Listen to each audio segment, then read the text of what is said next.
Turn off the lights. Turn up my mic. It's that shit you waited for your whole fucking life. It's that shit you waited for your whole fucking life. Rest in peace, Nipsey Hussle the Great, man.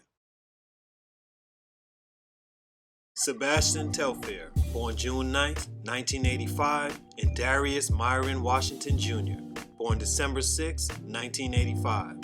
Today's feature is a couple guards from the 2004 class that I'm sure waited their whole life not to be on this screen. These two were supposed to be the next in line. These were the type of guards that made it in that era. Instead, two other guards of the same skill set, just with better cards, rose to the top. For Sebastian TELFAIR, being in that era actually hurt him more than anything. But let's get into it. It was your boy JC Stunted Growth. Let's get it! Darius is from the Winter Park, Orlando area in Florida.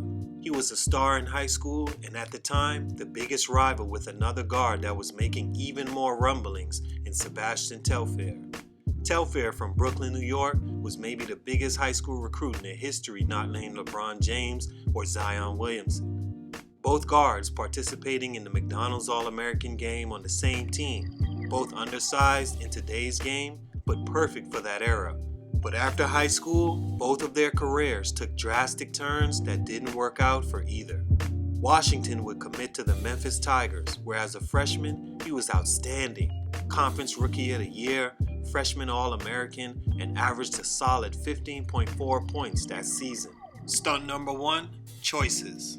Washington was looking like a surefire draft pick come conference tournament time, but in the final seconds of a tournament game, down 2 points, he was fouled on a 3-point attempt and sent to the line with a chance to win it. No time left, just him at the line, in one of the most clutch situations I've ever seen in basketball. Imagine being at the line in a packed arena, TV game, no time on the clock, and a task to hit 3, not 2 free throws to send your team to the biggest tournament in basketball. Pressure bust the biggest pipes.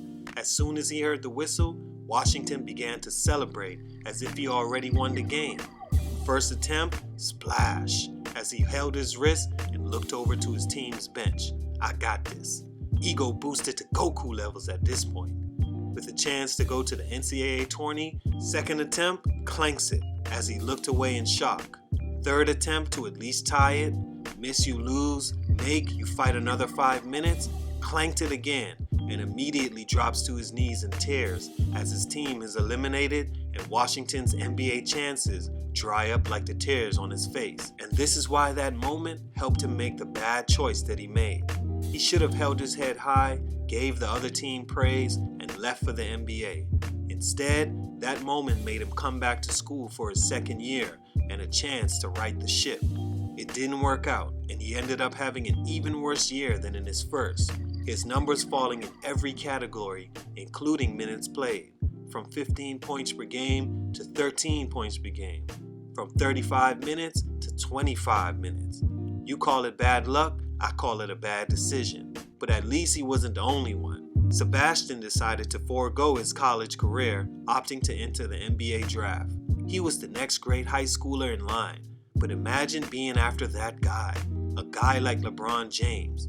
That's like being at a wedding and some douchebag gives this great speech filled with soliloquy, elegance, double entendres and shit like that, and you're past the mic to go after him. That's TELFAIR's pressure. He was taken by probably the worst team for a star point guard at the time in the Portland Trail Blazers with the 11th pick. Already having franchise icon Damon Stoudemire, TELFAIR only played 19 minutes per game and averaged just 6 points and 3 assists in his first season. His next year was much of the same until he was traded after just 2 seasons. Had he went to school, he would have had a chance to be drafted higher and in a class that was perfect for him, alongside those other small guards, Chris Paul and Raymond Felton. Stunt number 2, never recovered. Washington, and this goes without saying, had no chance of being drafted anymore after the ball literally fumbled from his hands. He went undrafted in the 2006 NBA draft. Many coaches and NBA personnel thought he still had a chance to make the league had he just go the D-League route and possibly be called up by a team. But much like Allen Ray, he decided to take the money overseas, and his NBA career chances were all but over ever since. TELFAIR never got his groove back after the trade.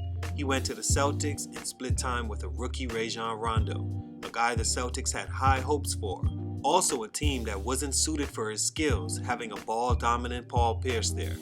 He was traded after one season. He would be pretty much a one-season guy ever since. Stunt number 3, something's missing. With all the talent these guys had, with all the bad cards they were dealt, the worst thing that could have happened to them is this. They weren't that good. Why? Because something was drastically missing from both guys, and I could tell from day one. For Washington, he was ranked under the shooting guards in high school, where he played for most of his high school career. He played more point in college, but 6 foot, 6'1", listed at 6'2" as a shooting guard, it wasn't gonna happen, homie. He was clearly out of his position, only averaging 3 assists in college. TELFAIR was simply missing a consistent jump shot, shooting a horrible career percentage, especially in the early parts, from the field and 3. The most important part of the game he was just missing, especially for the change the game was ready to see. Washington would finally make the NBA in 2007, playing 18 games for the Spurs, but went forgotten how short it was. He's been overseas ever since. TELFAIR managed to carve out a lengthy 12-year career, although many consider him a bust because of the expectations that were placed on him. To me, both these guys, for these reasons, missed the boat that the other guys were more prepared to catch. To many people, Sebastian TELFAIR is still one of the greatest high school players of all time. Had he gotten into a better situation from the start? Who knows? For Washington, I think he counted his eggs too soon and made a crucial miss that put him out of the game in many eyes around the league. He still was able to do what many players dreamed they could do for a living. So either way, it's all good, man. It's your boy JC Stunted Growth, and I'm out.